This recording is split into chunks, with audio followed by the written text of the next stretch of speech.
Hello viewers, আসসালামু আলাইকুম। পুরাতন বছরকে বিদায় জানিয়ে নতুন বছরকে স্বাগতম জানানোর জন্য আজকে আমাদের এই কেক কাটা। আপনারা আমাদের সাথে থাকেন। এ দোস্ত, তোর আছে জন্মদিন, তুই আমার জানাবি না কে কাটতেছ? আর দোস্ত আছে জন্মদিন না, 2026 সালকে বরণ করার জন্য আমরা আজকে কেক কাটতেছি। তুই জানাইছি, ভালো হয়েছে। আচ্ছা ঠিক হ্যাঁ, তোর আছে। কেক কাট।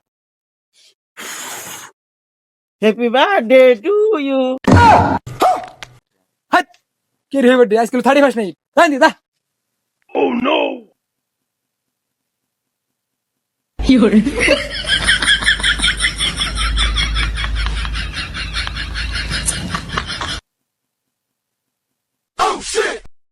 এই নালে কেক খেয়ে যায়। এ দোস্ত, আমি জানতাম আমার সারা খার হবি না তোরা। এ দোস্ত, কে খিটে বাকে নুন্ডে নুন্ডে লাগে খে, এটা মাঝখানে দড়ি দেখা যায় কে? এই শালা গদ্দপ, এটা কেক, এটা হলো কেক, আর এটা হলো মোমবাতি। এই তোর কেক খানা না, তোর গোষ্ঠী কেক খেয়েছে, জান দিয়া।